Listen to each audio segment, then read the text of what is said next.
আসসালামু আলাইকুম। ১৯৭১, যা আমি চোখে দেখিনি। ইতিহাস থেকে জেনে নিয়েছি ৭১ কি।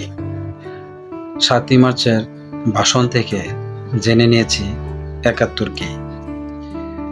৩০ লক্ষ শহীদের বিনিময়ে জেনে নিয়েছি ৭১ কি। ২ লক্ষ মা বোনের ইজ্জতের বিনিময়ে জেনে নিয়েছি ৭১ কি।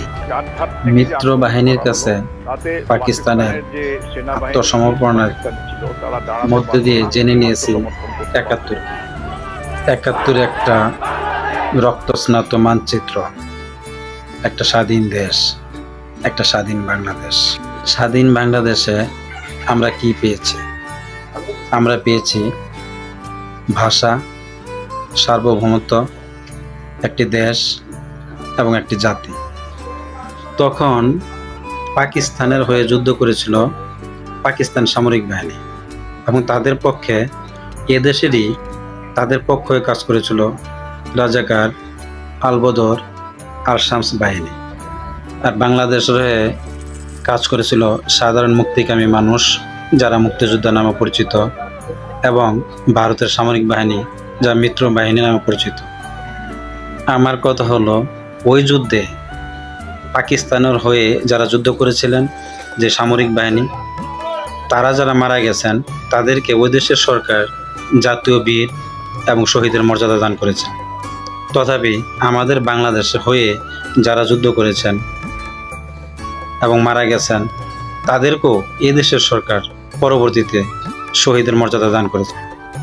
এখন আমার কথা হলো, আমি ৭১ দেখিনি, কিন্তু আমি দেখেছি ২৪ সালের কথিত স্বাধীনতা, যেখানে দেখেছি লুটপাট, ভাঙচুর, অগ্নিসংযোগ এবং অগণিত মানুষকে পুড়িয়ে মারার মতো নির্মম ঘটনা।